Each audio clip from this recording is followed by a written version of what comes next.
Not to give you any type of advice, but maybe just like a little Nah, I'm always insight. listening. Nick Cannon sat down with Lecrae, and in this conversation, they talk about faith, manhood, and fatherhood. Let's jump into the video.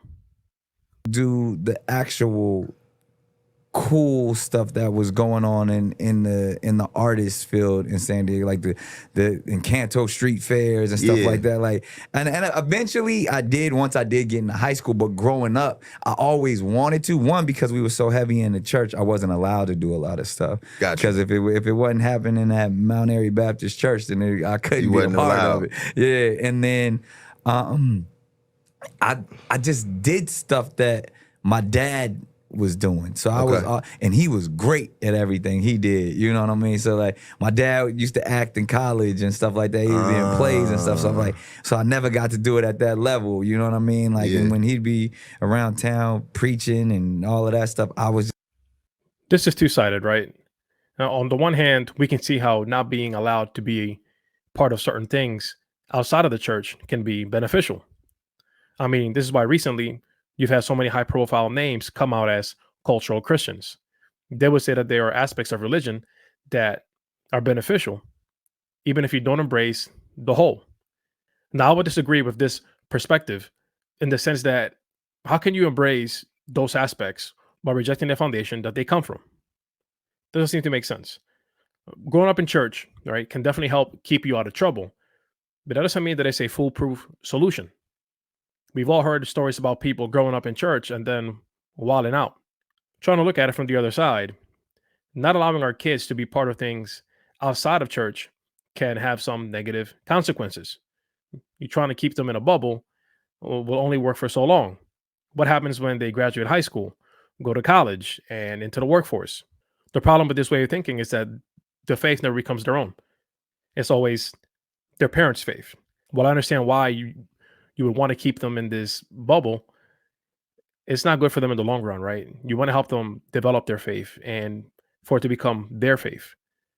I think wise limited exposure is a better approach as long as you're willing to have those follow-up conversations afterwards.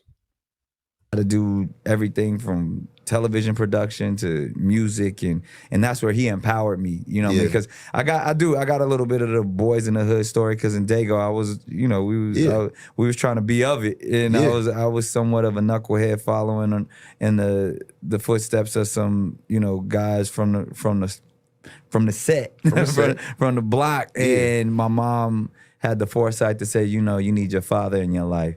And so she shipped me to my dad, and he kind of cleaned me up and got a lot of that concept. Because when you grow up in the early '90s, I was trying to be menace to society. I was trying to be Snoop Dogg. We Yeah. was trying to be. Yeah.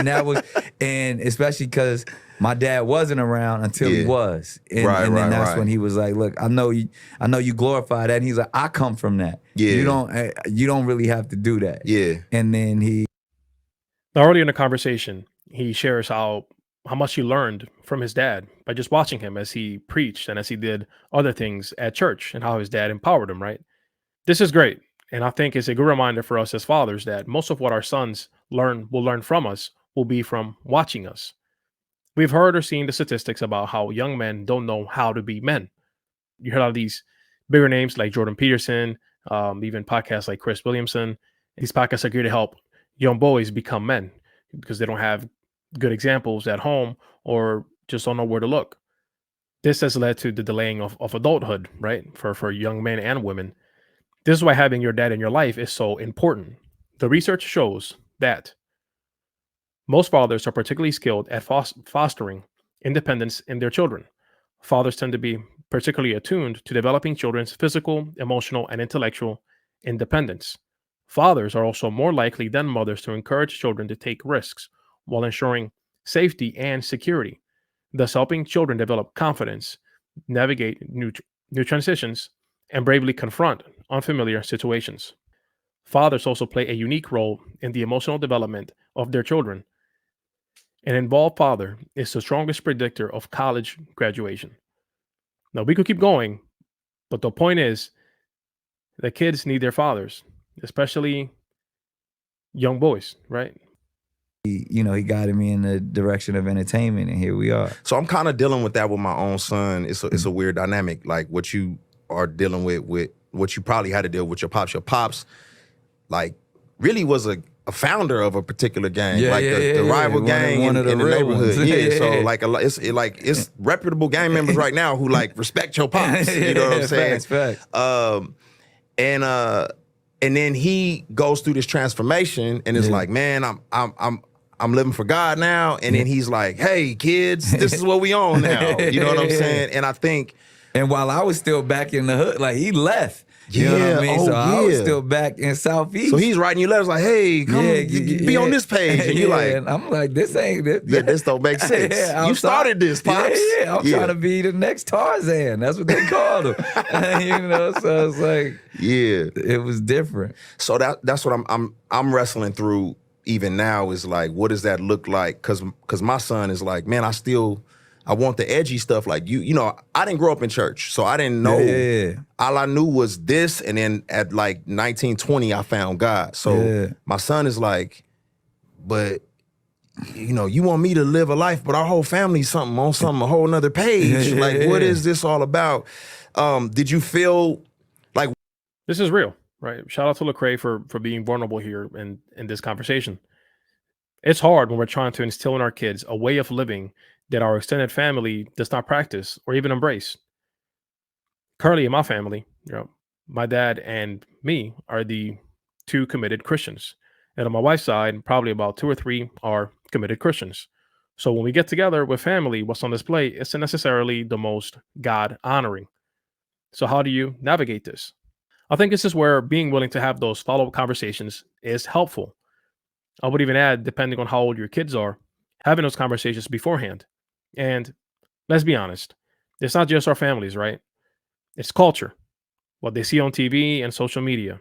As our kids get older, I think it's important that we begin to show them the different worldviews and how they impact the way you live. They see these things being celebrated, right? Nick mentions it being glorified. But notice how the consequences always seem to be downplayed. They don't get talked about, or sometimes they just get ignored. And it's not always dire consequences, right? But I think letting them see the effects of a particular worldview play out can be very helpful. Wrestle, just like with him trying to challenge your perspectives and so on and so forth. And it was early, and it was well into my adulthood, because I think there's something about manhood and discovery and rite of passage that we've lost the sense of it, but we get glimpses of it. So if you think of, we go back to tribalism. Your father gonna take you in the woods and show you how to become a man. You might have to wrestle a lion. Might have to do. But when you come back, you a man, and it's unfortunate because now our rite of passage have become the penitentiaries, have become the affiliation with violence and gangs. So when I was trying to figure it out, I was just trying to. Yeah, I mean, this is heartbreaking, but unfortunately, this has become the reality. In that same article I was quoting earlier about involved fathers, but one of the statistics mentions that father involvement has also been proven to be a strong protection against delinquent and criminal behaviors in their children's lives that continue into adulthood. For boys, the mere presence of a father in the home predicts less delinquent behavior. My son is still little, right? So I've been thinking about what that would look like as he gets older. What would a rite of passage look like for my son as he gets older, right? As he approaches his age of 12, 13 years old. It's important to note that there are a few examples of these rite of passages into manhood for young boys. I've seen a couple that have resonated with me, but this one is from Vern Poitras. He says, "We have created a special celebration and ceremony to introduce them to Christian manhood. This celebration we call Bar Yeshua, that is, Son of Jesus. This celebration marks the point at which a boy becomes a man, a mature disciple of Jesus." Now, here, clearly, right, we're talking about a rite of passage into Christian manhood. But I think just this principle, this idea can apply across the board. Now, for me, clearly, I'm going to instill a Christian perspective, a Christian worldview. be a man. Yeah. You know what I mean? I was just trying to, I heard you got locked. I heard what you used to do. I heard what your pops used to do. Like, Right. I wanna be that too. And as we all know, the church has always been looked at, and there's this perception that it's soft. Yeah. It's mostly grandmas and mamas in there. Yeah. And you're supposed to turn the other cheek, and you can't cuss, and you can't, all the stuff that I thought was cool. Yeah. And I had an inner struggle with my dad. And it's probably when I did, my mom sent me to live with him. He was a disciplinarian. He was strict, and it was all rooted in the church. So I remember, man, it's crazy. My mom sent me Snoop Doggy Dogg's first album, Doggy Style, on cassette. Yeah. And I was sneak and listen to it in my Walkman because we couldn't have no worldly music. When you were staying with Pops? When I was staying with Pops. And he put it in the cassette player and the one where we was listening to Commission and DC Talk and all. It ain't no fun if the homies can't have He nothing. played that, man. He was like, you hear this ain't nothing but demons. You hear the demons in this? And I'm like, demons? And like my pops was still young. He was probably in his mid-20s, when he trying to guide me as a young teenager. And I remember he literally set the tapes on fire. Like he was like he burned them to show the example of how this couldn't be in his house. And we would bump heads like that. But what that taught me, one, he taught me to have a relationship with the Lord on my own.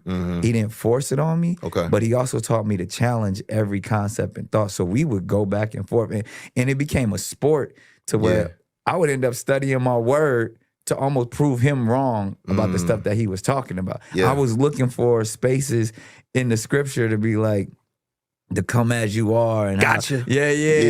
So we hear this a lot, right? And there is some truth to it. Although I think sometimes it gets a bit exaggerated, right? The whole idea of the church is soft and it's mostly women in there. Some of this is going to depend on the church that you're going to and where you live, right? It's going to affect the people in the local church. Now, according to some of the latest research, young men are becoming more regular attendees to church than young women. I think it's interesting how this seems to always be kind of left out or overlooked. I think when we engage in this conversation, we should at least try to approach it somewhat fairly. And again, I'm not saying that that's necessarily changed right now, but the trend is that it is going to change, or that it is changing. The whole no worldly music thing he mentions about his dad. This is where I think Christian parents often miss it. Listen, I get it. I don't want them listening to some of this crazy stuff either. But what if there is a better approach? Listen to it with them. Talk about it. Discuss the message being behind the music. What's the worldview behind it? I'm not saying to do this all the time, but doing it every so often will equip them with the tools to do it for themselves. So the idea here is to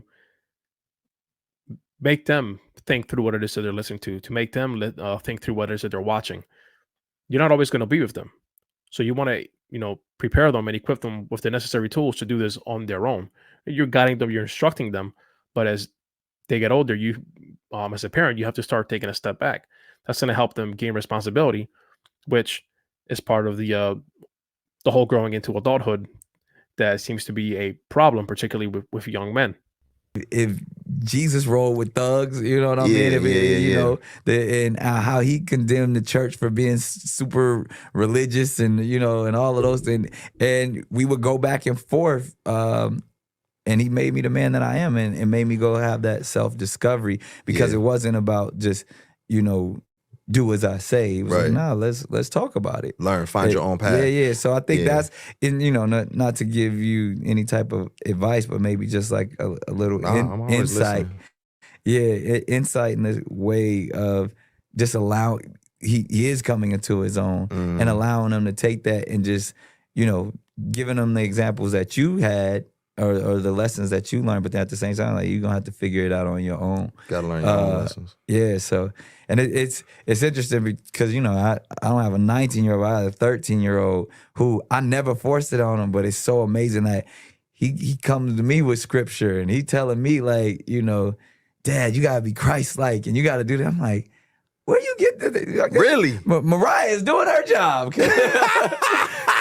But I mean, like he loves the Lord. He professes to be a Christian, and even and it's something that I've never pushed on him. But I think because he sees how his mother and I operate, wow, that he gravitated towards it. Oh, that's kind of crazy. Yeah, super heavy. So Okay. Next, there's a lot here. Some of it is good, some of it not so good. I do think he hits on something that is important for us as Christians to keep in mind. When we're reading the scriptures, are we reading the text just to arm ourselves for for the next debate, to arm ourselves to to prove somebody wrong, or are we reading the text to allow it to transform and change our lives? Because reading it to utilize it as a weapon, I would argue, is not what it's meant for. Now, granted, the scriptures do tell us to tear down strongholds, right? It tells us to give an answer for the reason, for the hope that we have. It tells us to contend for their faith. So I get it, but I think the heart posture there is very, very important. That's also where that passage in First Peter 3 tells us to do so with gentleness and respect. So yeah, like I get it, but what's the heart behind it? Because what Nick is saying here is that when he was doing this, he was doing it just for sport, right? To basically one up his dad. I know he meant well, right? And I know he said this in a with a good posture, and he was like, "Hey, not trying to give you, advice and all that." But the whole trying to give Lecrae, I guess, some tips on being a father. He has a lot of kids, right? Man, he's very open about this. There's no way he can be a father to all of them. I would argue there's no way he can be a father to any of them, because being a father requires you to be present, and you're not living with them, so that seems to be very difficult. It's not to say he's not involved. Those are two very different things. I want to make that clear. But I do think it's to be a father, it requires a closeness and relationship that I don't think he's able to have. He talks about his son, his 13-year-old son, and how he's, passionate and, really committed to being a follower of Christ. And that's fantastic. I think it shows how even when your father is not a follower of Christ, how that's not being modeled for you by your father, the impact of the mother can still be very very meaningful. So you can see how those two kind of they were intended to go together, but when that is broken, God is still able to work through that. So I think that's great. I pray that as Nick continues to have these conversations, even talking with his son, that he does start to really profess and showcase a life in Christ. Let's continue to help our young boys grow into becoming young Christian men. Thanks for tuning in. Catch you next time.